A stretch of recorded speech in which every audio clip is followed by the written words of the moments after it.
Hello students, आज हम पढ़ेंगे डेवलपमेंट ऑफ हार्ट। बच्चों, डेवलपमेंट ऑफ कार्डियोवैस्कुलर सिस्टम जब आप पढ़ते हैं तो सबसे पहले आप दो चीज़ें समझेंगे। पहला है फॉर्मेशन ऑफ कार्डियोजेनिक रीजन, और बच्चों इसी कार्डियोजेनिक रीजन में सबसे पहले क्या बनती है बच्चों? Heart tube. क्लियर?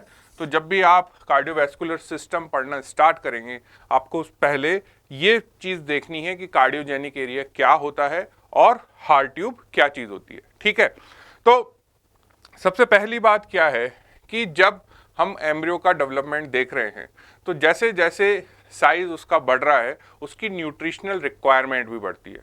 तो आपको पता है कि जब यूट्रोप्लेसेंटल सर्कुलेशन स्टैब्लिश हो जाता है, यानी जो मैटरनल ब्लड वेसल्स हैं वो आके लेक्यूना के में खुल चुकी होती हैं बच्चों, तब क्या होता है बच्चों कि यूट्रोप्लेसेंटल सर्कुलेशन के बाद एम्ब्रियो की ग्रोथ तेज होने लग जाती है। तो वो जो डिफ्यूजन से एम्ब्रियो का न्यूट्रिशन हो रहा है वो इनसफिशिएंट होता है, और इसलिए एम्ब्रियो के अंदर एक अपना ब्लड सर्कुलेशन सिस्टम स्टैब्लिश होना जरूरी हो जाता है।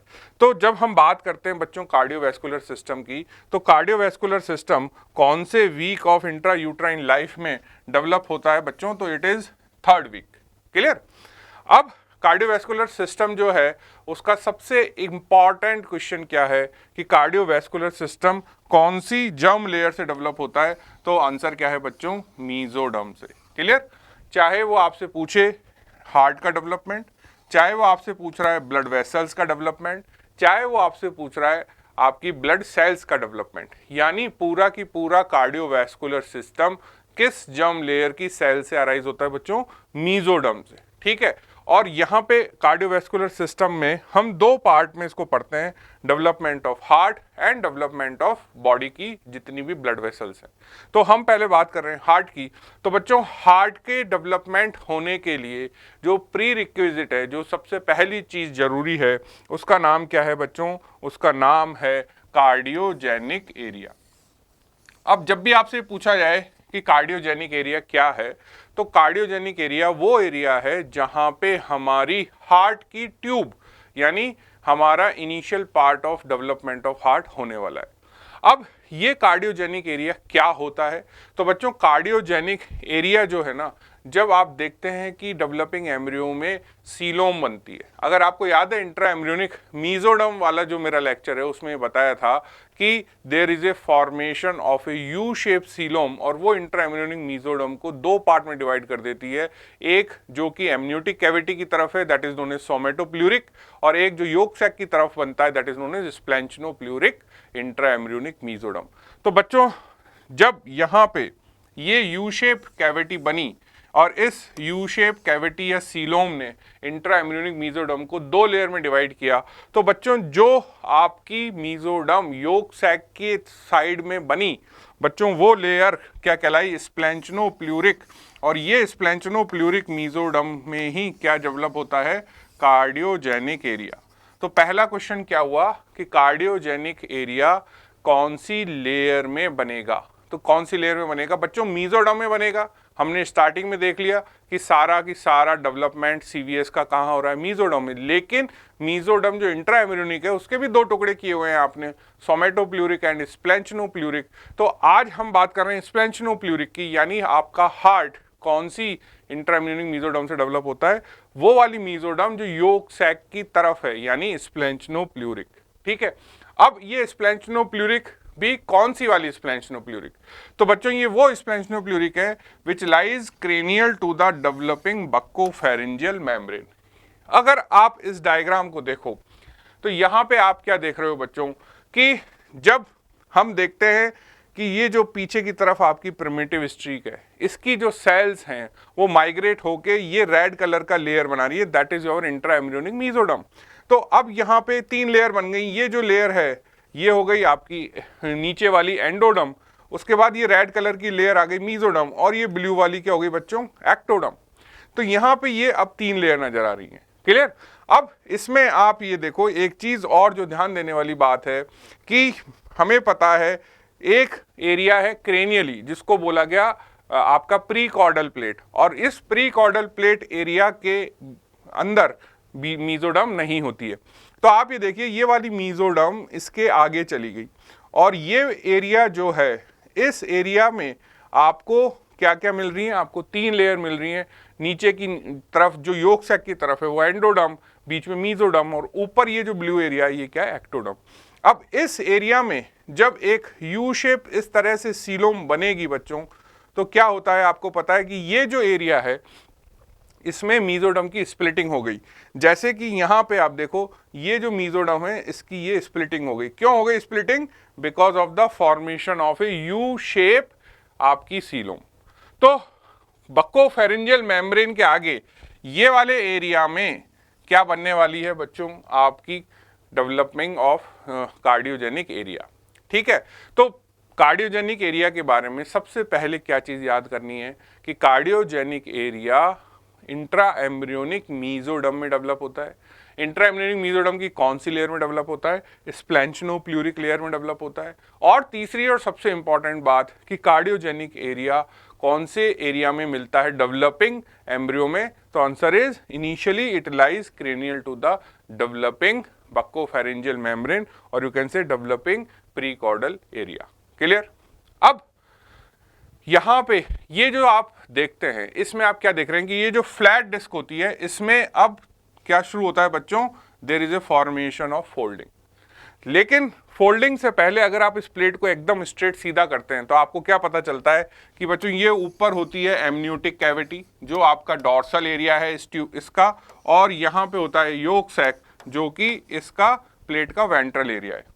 ठीक है, ये क्रेनियल एंड है। इस क्रेनियल एंड में आगे से पीछे जब हम स्ट्रक्चर्स देखते हैं तो सबसे आगे जो मीजोडर्म है जिसके अंदर सीलोम नहीं बनती है वो क्या कहलाता है? सेप्टम ट्रांसवर्सम।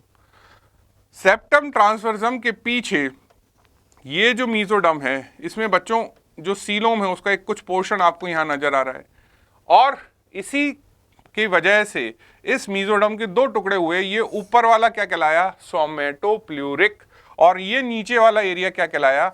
स्प्लैंचनोप्ल्यूरिक। इस स्प्लैंचनोप्ल्यूरिक एरिया में आपकी हार्ट ट्यूब बाद में डेवलप होने वाली है, और इसके पीछे फिर क्या होती है? बक्कोफेरेंजियल, ओरोफेरेंजियल मेम्ब्रेन और प्रीकॉर्डल प्लेट एरिया, और फिर आपकी न्यूरल ट्यूब नोटोकॉर्ड आ जाएगी। ठीक है, तो बच्चों यहां पे ये बात समझिए कि जब हम बात कर रहे हैं कार्डियोजेनिक एरिया की, तो कार्डियोजेनिक एरिया बक्कोफेरेंजियल मेम्ब्रेन के आगे होता है, लेकिन जो डेवलपिंग सीलोम है उसकी वजह से जो 2 पार्ट हुए इस मीजोडर्म के, उसमें जो नीचे वाला एरिया है जिसको हम स्प्लैंचनोप्ल्यूरिक मीजोडर्म बोलते हैं जो कि योक सैक से चिपका हुआ है, वहां पे हमारा क्या डेवलप होने वाला है? Cardiogenic area. क्लियर? अब बच्चों कार्डियोजेनिक एरिया डेवलप करने के लिए कुछ टर्मिनोलॉजीज हैं जो आपको समझनी है। पहली टर्मिनोलॉजी क्या है? Progenitor heart cells. पहली चीज क्या है? Progenitor heart cells. दूसरी टर्मिनोलॉजी क्या है? Primary heart field. क्लियर? तो होता क्या है बच्चों? होता यह है कि सबसे पहले कार्डियोजेनिक एरिया एस्टेब्लिश करने के लिए प्रोजेनाइटर हार्ट सेल्स माइग्रेट करती हैं। अब ये प्रोजेनाइटर हार्ट सेल्स कहां से आती हैं बच्चों? ये सेल्स भी कहां से आ रही हैं? They are coming from epiblast. हमें पता है मीजोडर्म कहां से आती है, हमने देखा कि मीजोडर्म सेल्स भी एपिब्लास्ट से आती हैं जो कि प्रिमिटिव स्ट्री के थ्रू माइग्रेट करके इंट्रा एम्ब्रियोनिक मीजोडर्म बना रही है। और ये जो हमारा कार्डियोजेनिक एरिया है ये भी इंट्रा एम्ब्रियोनिक मीजोडर्म में डेवलप हो रहा है, यानी सेल्स का सोर्स क्या हुआ? Epiblast layer. और ये सेल्स एपिब्लास्ट से कैसे आती हैं? हमें पता है ये सेल्स हमेशा प्रिमिटिव स्ट्री के थ्रू आती हैं। ये हम पढ़ चुके हैं जब हमने देखा इंट्रा एम्ब्रियोनिक मीजोडर्म।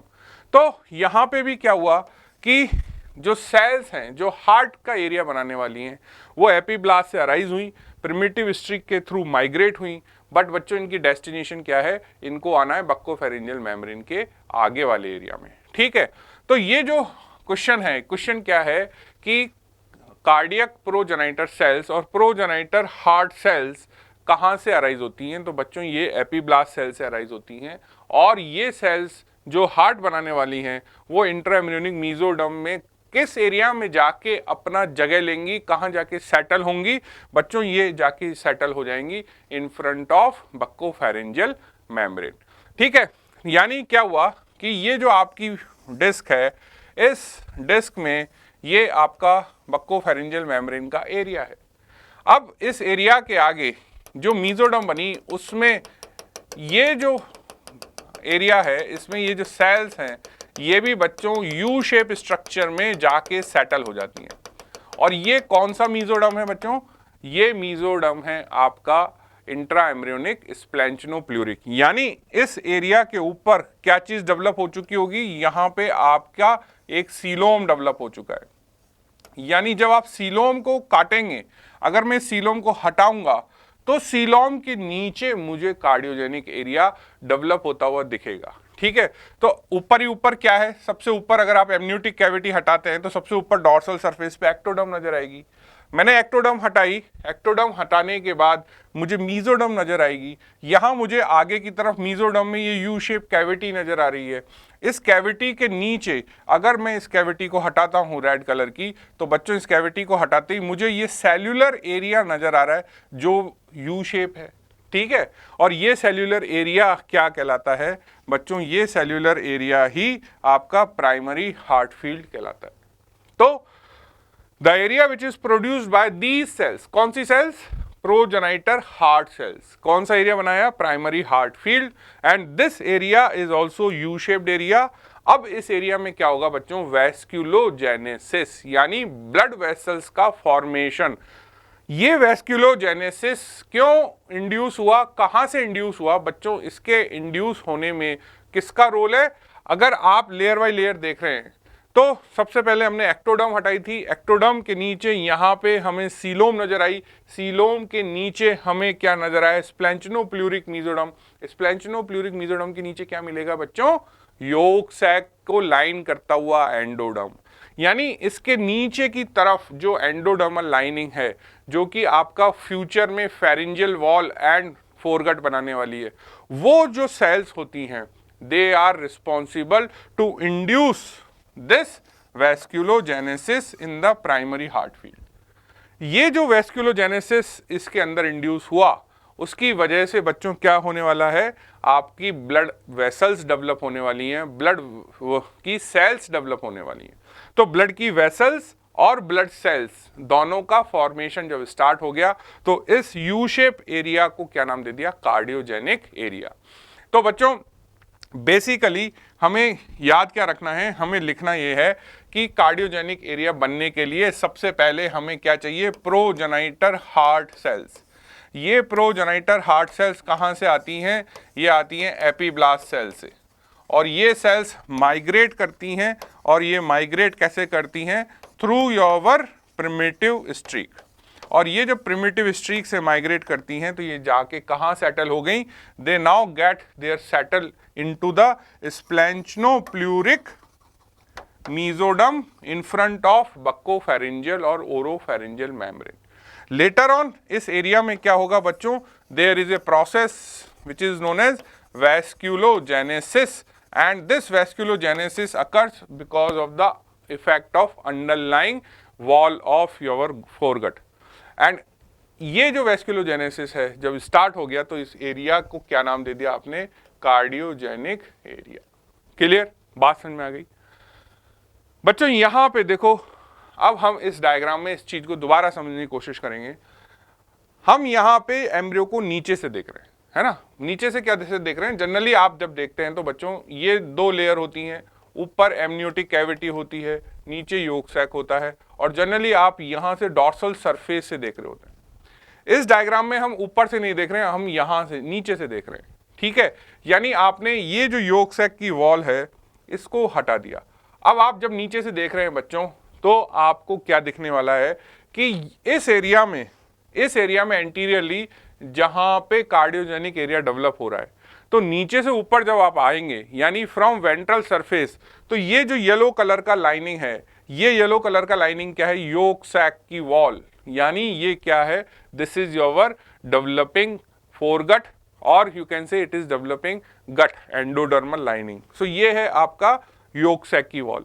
अब आप इस योक सैक को काटोगे, अगर सपोज मैं इस वॉल को काटूं तो ये जो कट मार्जिन है, इस कट मार्जिन के नीचे मुझे क्या नजर आना चाहिए? पहले आपको नजर आना चाहिए स्प्लैंचनोप्लूरिक इंट्राएम्ब्रियोनिक मीजोडर्म, जिसके अंदर क्या डेवलप हो रही है बच्चों?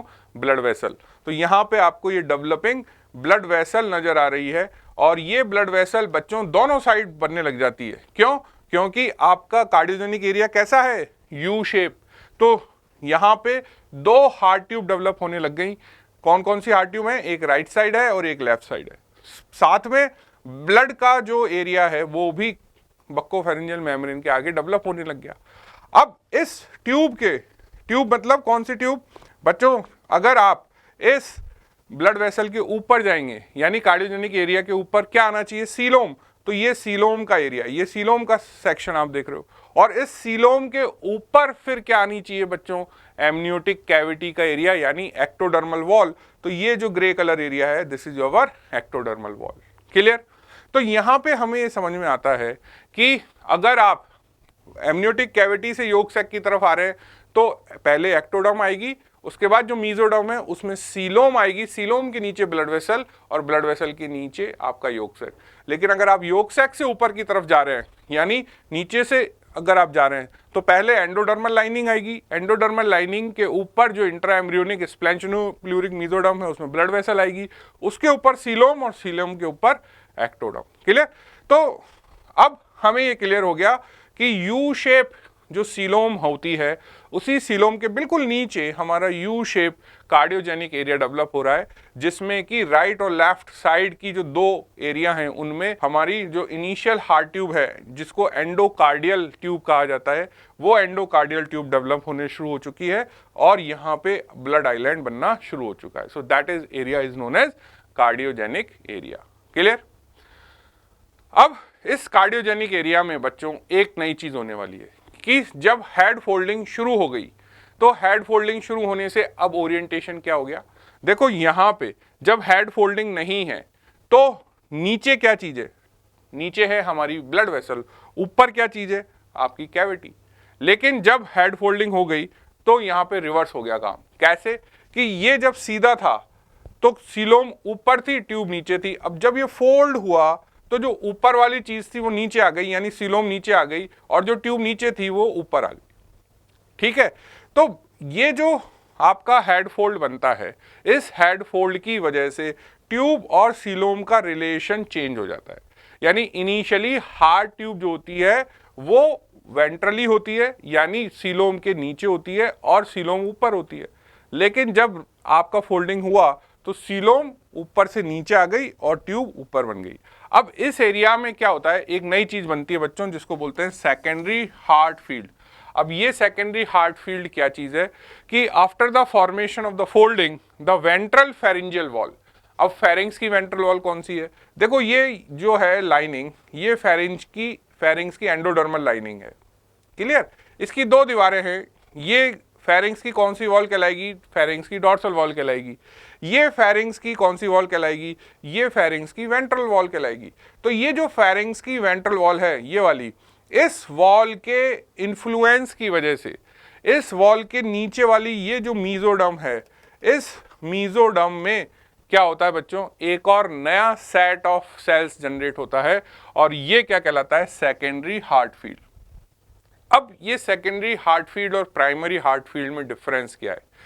डिफरेंस बच्चों हम जब उसके डेरिवेटिव्स देखते हैं तो हमें पता चलते हैं कि जो प्राइमरी हार्ट फील्ड है इससे आपका major portion of heart develop होने वाला है। यानी आपके चैम्बर्स ऑफ हार्ट डेवलप होने वाले हैं, आपके सेप्टम्स डेवलप होने वाले हैं। यानी मेजर पोर्शन ऑफ हार्ट किससे डेवलप होता है? प्राइमरी हार्ट फील्ड से। लेकिन अगर सेकेंडरी हार्ट फील्ड की बात कर रहे हैं तो सेकेंडरी हार्ट फील्ड से क्या डेवलप होता है बच्चों? Outflow portion of both the ventricles. मतलब क्या हुआ कि अगर सेकेंडरी हार्ट फील्ड डेवलप नहीं हुआ तो कौन कौन से कंजेनाइटल मालफॉर्मेशन हो जाएंगे? तो congenital malformation secondary heart field के एब्सेंस में कौन कौन से होंगे? जो कि वेंट्रिकल के आउटफ्लो को अफेक्ट कर रहे हैं। जैसे आपका पल्मोनरी ट्रंक का बनना, जैसे आपके आयोर्टा का बनना, यानी ग्रेट ब्लड वेसल्स जो हैं उनके ट्रांसपोजिशन हो जाएंगे, टेट्रालॉजी ऑफ फैलोट हो जाएगा, आयोर्टिक स्टेनोसिस हो जाएगा, पल्मोनरी स्टेनोसिस हो जाएगा। यानी सेकेंडरी हार्ट फील्ड का बनना बहुत जरूरी है, नहीं तो क्या प्रॉब्लम हो गई बच्चों? आपकी जो वेंट्रिकल्स के आउटफ्लो हैं यानी जो आयोर्टा और पल्मोनरी ट्रंक का फॉर्मेशन है वो कहीं ना कहीं कंजेनाइटली अफेक्ट हो जाता है। तो यहां तक हमें क्या समझ में आया कि कार्डियोजेनिक एरिया क्या होता है। तो cardiogenic area is a area which is present in the splanchnopluric intraembryonic mesoderm, which lies just in front of developing buccopharyngeal membrane, and this cardiogenic area is a U-shaped area which lies just below the U-shaped coelom. And this cardiogenic area is having a primary and secondary heart field. This cardiogenic area develops by the migration of your cardiac progenitor cells from the epiblast. Now this is the important to understand that primary heart field से ज़्यादातर हमारा heart का part बनता है और secondary heart field area से ventricles के outflow बनते हैं। क्लियर? तो यहां तक जब आपने लिख दिया तो आपका एक पार्ट क्लियर हो गया कि कार्डियोजेनिक एरिया क्या है। अब दूसरी बात आती है कि इस कार्डियोजेनिक एरिया में जो हमारी right and left endocardial tube बन रही हैं उनका क्या फ्यूचर है। तो बच्चों जो दो ट्यूब बनती हैं, एक राइट साइड और एक लेफ्ट साइड, ये आगे जाके फ्यूज हो जाएंगी और उससे क्या बनने वाली है, एक हार्ट ट्यूब। क्लियर? तो अब हम पढ़ते हैं कि फॉर्मेशन ऑफ हार्ट ट्यूब कैसे हुआ। तो इनिशियली ड्यू टू द वैस्कुलोजेनेसिस, यानी जब आपके कार्डियक रीजन में वैस्कुलोजेनेसिस स्टार्ट हुआ तो there is a formation of two endothelial tubes which are known as right and left endothelial heart tubes and they are forming in the primary heart field. Clear? तो ये जो आपका U shape cardiogenic area है, इसमें एक tube यहां बन रही है, एक ट्यूब यहां बन रही है। क्लियर? अब जब फोल्डिंग होगी, यानी जब ये एरिया ऐसे वेंट्रली नीचे की तरफ जाएगा, तो बच्चों ये पूरा की पूरा एरिया जब नीचे फोल्ड होता है तो ये दोनों आर्म पास आ जाती है और इन दोनों के पास आने से क्या होता है बच्चों कि ये दोनों फ्यूज होने लग जाती हैं। और इनका डायरेक्शन क्या है, इनका फ्यूजन जो होता है वो क्रेनियल टू कॉर्डल डायरेक्शन में होता है। कहाँ होता है? क्रेनियल टू कॉर्डल डायरेक्शन में होने लगता है। यानी अगर आप देखें कि ये दो ट्यूब हैं, क्लियर? अब ये जो दो ट्यूब जब ज्वाइन होंगी और ये इनका क्रेनियल एंड है, ये कॉर्डल एंड है, तो बच्चों ये कैसे शुरू होगा फ्यूजन? पहले यहां से शुरू होगा। तो जब ट्यूब बनेगी तो ऊपर वाला पार्ट फ्यूज हो जाता है, नीचे जो आप पहुंचोगे तो फ्यूजन नहीं हो पाता है complete. Clear? So caudal end of both tube remain unfused. तो हार्ट ट्यूब कैसे बनती है? हार्ट ट्यूब बनती है आपकी दो एंडोकार्डियल ट्यूब से, और ये एंडोकार्डियल ट्यूब्स कहां बन रही हैं? They are present in the cardiogenic area और you can say primary heart field. Clear? अब क्या होगा? अब ये होगा कि ये जो ट्यूब है इसमें क्रेनियो कॉर्डल डायरेक्शन में बच्चों क्या होता है, तीन कंस्ट्रिक्शंस अपीयर होते हैं। तो हम यहां पे अगर एक ट्यूब बनाएं तो इस ट्यूब में कितने कंस्ट्रिक्शंस बनने वाले हैं? तीन कंस्ट्रिक्शन, 1, 2 एंड 3। पहला जो कंस्ट्रिक्शन है इसका नाम है बल्बो वेंट्रिकुलर ग्रूव। इस कंस्ट्रिक्शन का नाम क्या है? Bulbo ventricular groove. दूसरे कंस्ट्रिक्शन का नाम क्या है? Atrio ventricular groove. और तीसरे कंस्ट्रिक्शन का नाम क्या है? Cyano atrial groove. तो सबसे पहले क्या हुआ कि एक सिंगल हार्ट ट्यूब बनी और वो सिंगल हार्ट ट्यूब में तीन कंस्ट्रिक्शन हुए, तो तीनों कंस्ट्रिक्शन की वजह से ये ट्यूब अब कैसी हो जाएगी? 1, 2 एंड 3। सो 1, 2 एंड 3 एंड ये इसका नीचे वाला पोर्शन। क्लियर?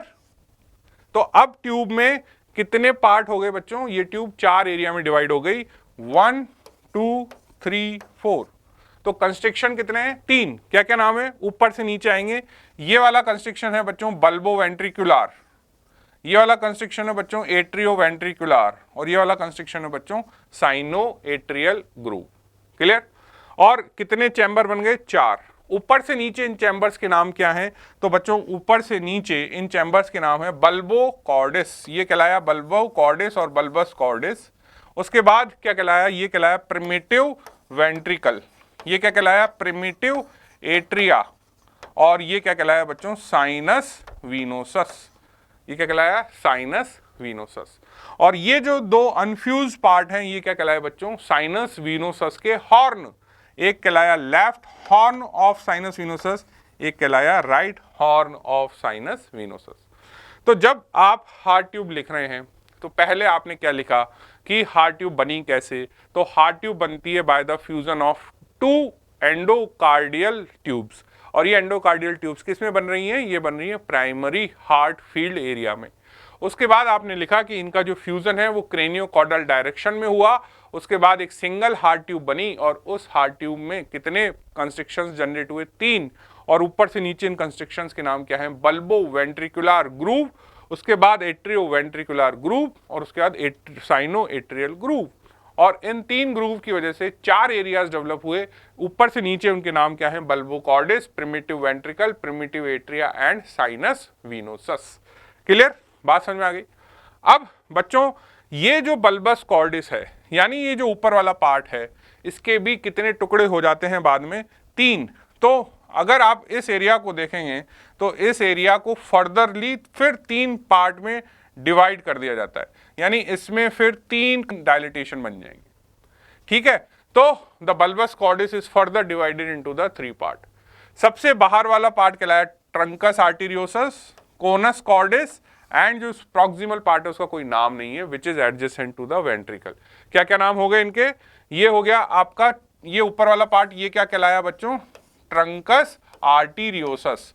ये वाला पार्ट क्या कहलाया? Conus cordis. और इस वाले एरिया का कोई नाम नहीं है, this is known as proximal 1/3 adjacent to the ventricle. Clear? तो अब इस ट्यूब में कौन कौन से नाम आपको याद रखने कि ऊपर से नीचे अगर आप आ रहे हैं क्रेनियल टू कॉर्डल, तो सबसे ऊपर हो गया truncus arteriosus, conus cordis, proximal 1/3 part of the bulbous cordis, then primitive ventricle, primitive atria and sinus venosus and its 2 horn, right and left horn of sinus venosus। तो ये सारे part आपको exam में लिखने हैं in the heart tube. Clear? तो बच्चों अब जो एंड्स है ना हार्ट ट्यूब के, उसकी हम बात कर रहे हैं। तो एक ऊपर वाला एंड है, एक नीचे वाला एंड है। तो बच्चों जो एंड ट्रंकस आर्टेरियोसस की तरफ है वो क्या कहलाता है? Arterial and. और जो एंड साइनस विनोसस की तरफ है वो क्या कहलाता है? इसका Venus and.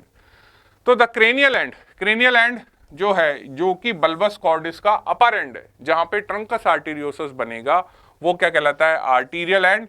And this arterial end is connected to the aortic sac, यानी ट्रंकस आर्टेरियोसस बाद में आर्टिक सैक से कनेक्ट हो जाता है।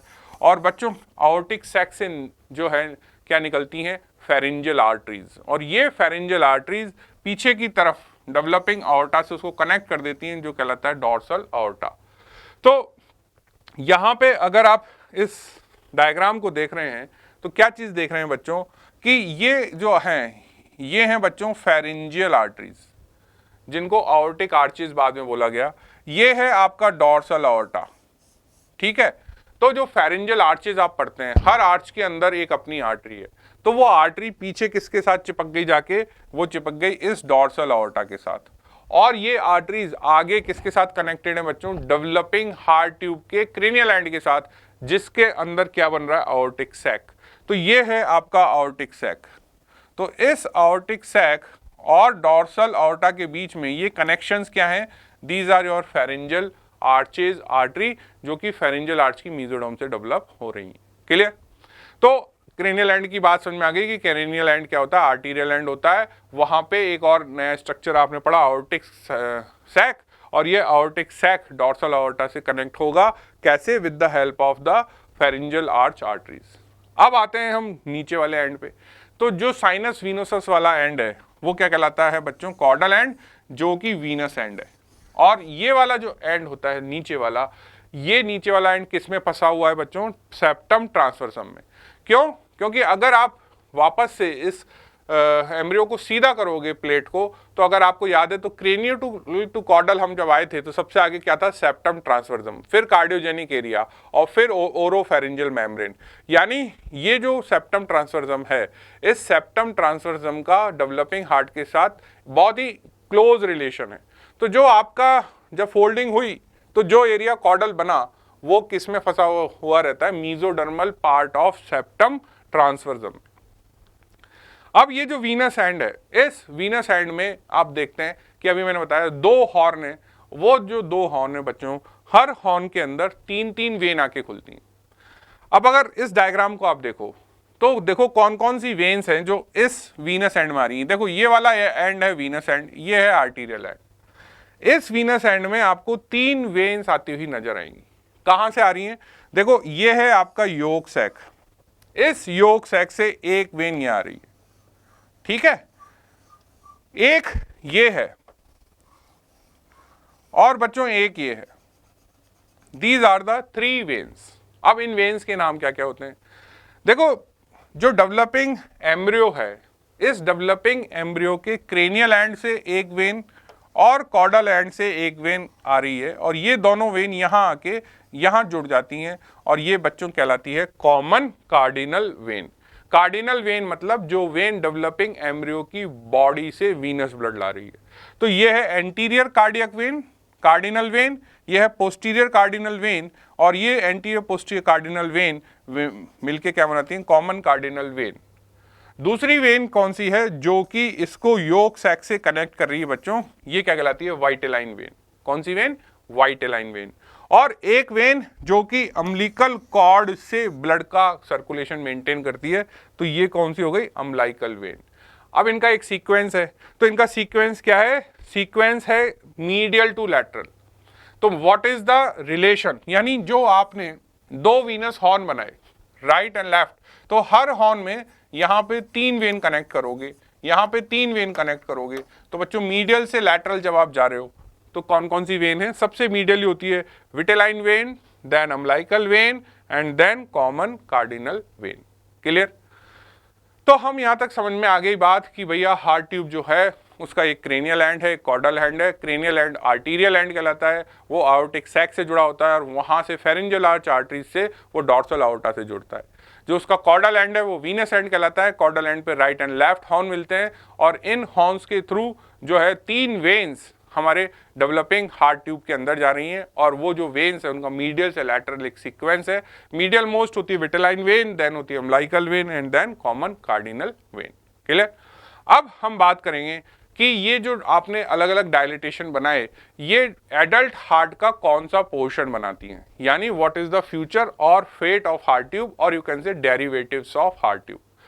तो बच्चों फिर से हम एक ट्यूब को बनाएंगे, तो 1, 2 और 3, ये स्टार्टिंग के 3 डायलिटेशन किसके हैं बच्चों?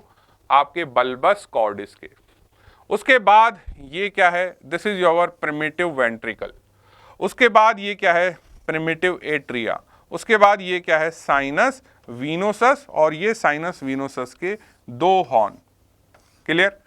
अब हम बात कर रहे हैं डेरिवेटिव्स की। तो बच्चों पहला डेरिवेटिव क्या है? Truncus arteriosus. तो व्हाट इज ट्रंकस आर्टेरियोसस?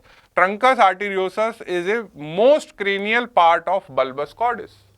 तो ये जो 3 पार्ट हैं, ये तीनों किसके हैं? बल्बस कॉर्डिस के। तो बच्चों ट्रंकस आर्टेरियोसस क्या बनाता है एडल्ट हार्ट में? तो ट्रंकस आर्टेरियोसस 2 पार्ट में डिवाइड हो जाता है। इसमें एक सेप्टम बनेगा जिससे आपकी 2 आउटफ्लो, यानी जो 2 बड़ी बड़ी आर्टरीज बनेंगी, कौन कौन सी? आयोर्टा एंड पल्मोनरी ट्रंक। क्लियर? अब आते हैं इस पार्ट पे, कॉनस कॉर्डिस। ये वाला पार्ट क्या कहलाया? कॉनस कॉर्डिस।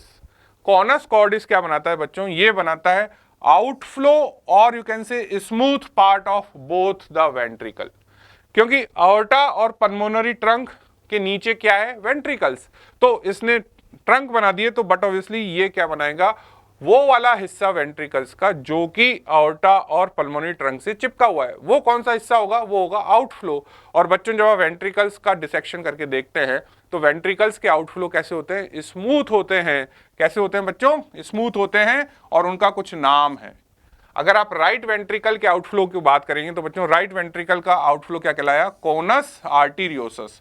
और लेफ्ट वेंट्रिकल का आउटफ्लो क्या कहलाया? आयोर्टिक वेस्टिब्यूल। क्लियर? तो कोनस कॉर्डिस क्या बनाता है? कोनस कॉर्डिस रिस्पेक्टिव वेंट्रिकल्स के स्मूथ पोर्शन को बनाता है, या यू कैन से आउटफ्लो को बनाता है, जहां से कि आयोर्टा और ट्रंक अराइज होने वाले। अब वेंट्रिकल्स के नीचे और अंदर जाओगे तो बच्चों स्मूथ पार्ट के नीचे रफ पार्ट आएगा, यानी वो वाला हिस्सा आएगा जहां पे आपके ट्राइकस्पिड और माइट्रल वॉल खुल रहे हैं और ब्लड अंदर आ रहा है, यानी ये हो गया आउटफ्लो। तो वो क्या कहलाया? इनफ्लो। तो बच्चों अब ये जो एरियाज हैं वो क्या बनाने वाले हैं? Rough part of your ventricles, यानी ये क्या बनाने वाले हैं? Inflow area of ventricle. तो वेंट्रिकल्स के जो इनफ्लो एरिया है वो रफ होते हैं, आउटफ्लो स्मूथ होते हैं। ठीक है? तो प्रॉक्सिमल पोर्शन ऑफ बल्बस कॉर्डिस, यानी ये वाला एरिया, ये क्या बना रहा है बच्चों, ये बना रहा है इनफ्लो और rough part of right ventricle. और अब आ गए हम प्रिमिटिव वेंट्रिकल पे, यानी अब हम इस पोर्शन में आ गए। ये प्रिमिटिव वेंट्रिकल क्या बना रहा है, ये बना रहा है rough portion of left ventricle. Clear, बात समझ में आ गई कि यहां तक हमने क्या बना दिए, हमने बना दिए वेंट्रिकल्स, यानी हर वेंट्रिकल के दो हिस्से डिवाइड किए, rough and smooth. Rough and smooth, smooth part क्या था, स्मूथ पार्ट वो पार्ट है जो कि आउटफ्लो बना रहा है। ऊपर से नीचे जो हम आ रहे हैं सीक्वेंस, उसमें हम इसको याद रख रहे हैं कि सबसे पहले तो आपने बनाया आउटर और पल्मोनरी ट्रंक। आयोटा और पल्मोनरी ट्रंक जिस एरिया में चिपके होते हैं वेंट्रिकल्स के, उनको स्मूथ पार्ट कहते हैं। तो फिर इन्होंने स्मूथ पार्ट बनाए। उसके बाद आए हम रफ पार्ट में, तो जो हमारा प्रॉक्सिमल 1/3 है उसने राइट वेंट्रिकल का रफ पार्ट बनाया और प्रिमिटिव वेंट्रिकल ने लेफ्ट वेंट्रिकल का रफ पार्ट बना दिया। अब हम कहाँ आ गए बच्चों, अब हम आ गए एट्रिया में। तो बच्चों जो आपका प्रिमिटिव एट्रिया होता है, ये प्रिमिटिव एट्रिया डिवाइड हो जाता है by the inter atrial septum, और ये जो दो चैम्बर बने, ये दो चैम्बर बनेंगे आपके राइट एंड लेफ्ट एट्रियम के। लेकिन पूरा एट्रियम नहीं बनेगा, इससे क्या बनेगा, सिर्फ rough part of both the atrium. यानी प्रिमिटिव एट्रियम क्या बनाता है, rough part of your both atrium. अब क्या बनेगा, अब बनेगा आपका वो वाला एट्रियम का पार्ट जहां पे इनफ्लो हो रहा है, यानी राइट के अंदर सुपीरियर इन्फीरियर वेना केवा खुल रही है, लेफ्ट के अंदर पल्मोनरी वेन्स खुलती हैं। तो वो जो एरिया है उसको क्या बोला गया बच्चों, smooth part of your atrium. ठीक है, smooth part of atrium receiving होता है और smooth part of ventricle outflow होता है। इतना सा आपको याद रखना है। ठीक है, तो यहां पे जो साइनस वीनोसस है, इससे क्या बनने वाले हैं, तो जो बॉडी होती है किसकी, ये जो बॉडी है इसको बोलते हैं बॉडी ऑफ साइनस वीनोसस। ये एब्जॉर्ब हो जाती है क्या बनाने के लिए बच्चों, ये बनाती है smooth part of right atrium. ये क्या बना रही है, smooth part of right atrium. But यहां पे एक चीज और याद रखनी है कि इस पोर्शन से बच्चों root of superior and inferior vena cava भी बनता है। यानी जो सुपीरियर इंफीरियर वेना केवा का मोस्ट प्रॉक्सिमल हिस्सा है जो कि एट्रियम में खुलने वाला है, वो जो टर्मिनल एंड है वीना केवा के, वो भी साइनस वीनोसस से बनते हैं। अगर साइनस वीनोसस डिफेक्टिव होता है तो बच्चों सुपीरियर इंफीरियर वेना केवा एट्रियम से नहीं जुड़ पाएंगे। तो वो जो टर्मिनल एंड्स है वो भी इसी एरिया से आते हैं। प्लस जो left horn and right horn है उनका क्या होता है बच्चों, तो जो राइट हॉर्न है वो भी आपका स्मूथ पार्ट बनाता है, यानी ये जो राइट हॉर्न है ये भी इसके अंदर मर्ज हो जाएगा। और जो लेफ्ट हॉर्न बच गया, ये left horn coronary sinus and oblique when of आपका लेफ्ट एट्रियम बनाता है। क्लियर, तो हमने हर चैम्बर को रफ स्मूथ ऐसे डिवाइड किया हुआ है। तो जब हम डेवलपमेंट देख रहे हैं तो सबसे पहले हमने चालू किया असेंडिंग ऑर्डर पल्मोनरी ट्रंक से, उसके बाद हमने चालू किया smooth part of the ventricle से, फिर हमने देखा rough part of the ventricle, फिर हमने देखा rough part of the atrium. तो दोनों के रफ पार्ट एक दूसरे के एडजेसेंट होते हैं, यानी ये जो पूरा एरिया है, ये पूरा एरिया क्या बना रहा है, rough part of ventricles and rough part of atria. ये स्मूथ, ये स्मूथ। क्लियर, और सबसे ऊपर ट्रंकस आर्टेरियोसस ने आयोर्टा एंड पल्मोनरी ट्रंक बनाया, और नीचे वाले ये जो हॉर्न है इसमें लेफ्ट हॉर्न ने भी एक वेन बनाई कोरोनरी साइनस जिसको बोलते हैं, और राइट हॉर्न जो है वो बॉडी ऑफ राइट एट्रियम में एब्जॉर्ब हो जाता है। Clear, so this is how you have to remember the derivatives. अब इसमें एक लास्ट चीज और है बच्चों, that is known as myo epicardial mantle. अब ये मायो एपिकार्डियल मेंटल क्या होता है कि इट इज द मीजोडम। अब ये क्या चीज है, ये भी मीजोडम है which lies between the heart tube and developing pericardial cavity. यहां पे आप ये देखिए कि आप नीचे से देख रहे हैं ये आपका योग सैक है, तो ये क्या है आपका पेरिकार्डियल कैविटी, और उसके ऊपर ये है हार्ट ट्यूब। क्लियर, तो इन दोनों के बीच में ये जो मीजोडम है, इस मीजोडम के अंदर क्या डेवलप होने वाला है, मायो एपिकार्डियल मेंटल। और ये जो मायो एपिकार्डियल मेंटल है इससे क्या बनता है, इससे बनता है बच्चों muscles of heart and epicardium. आपको पता है हार्ट की 3 लेयर होती हैं, एपिकार्डियम, मायोकार्डियम, एंडोकार्डियम। तो जब हम 3 लेयर की बात करें तो एंडोकार्डियम कहां से आया, एंडोकार्डियम एंडोकार्डियल ट्यूब्स, यानी हार्ट ट्यूब की अपनी लाइनिंग है। तो एंडोकार्डियम कहां से डेवलप होता है, लाइनिंग ऑफ हार्ट ट्यूब से। मायोकार्डियम कहां से डेवलप होता है, mesoderm of myo epicardial mantle. और एपिकार्डियम कहाँ से डेवलप होता है, यानी विसरल लेयर ऑफ पेरिकार्डियम जिसको आप बोलते हो, वो भी कहाँ से आया, मायो एपिकार्डियल मेंटल से। Clear. So now at the end of this lecture हमने क्या सीखा, हमने सीखा कि जब कार्डियोवैस्कुलर सिस्टम का डेवलपमेंट स्टार्ट होता है तो सबसे पहली प्रायोरिटी है कि कार्डियोजेनिक एरिया क्या है। उसके बाद हमें ये समझना है कि कार्डियोजेनिक एरिया में सेल्स कहाँ से आती हैं, प्राइमरी हार्ट फील्ड क्या होता है, सेकेंडरी हार्ट फील्ड क्या होता है, फिर प्राइमरी हार्ट फील्ड में दो एंडोकार्डियल ट्यूब बनती हैं, उनके फ्यूजन से सिंगल हार्ट ट्यूब बनती है, सिंगल हार्ट ट्यूब फिर डायलिटेशंस में डिवाइड हो जाती है, और फिर उन डायलिटेशंस के एडल्ट डेरिवेटिव्स जो आपको बाद में एग्जाम के लिए याद रखने हैं। सो this is all for the session, thank you.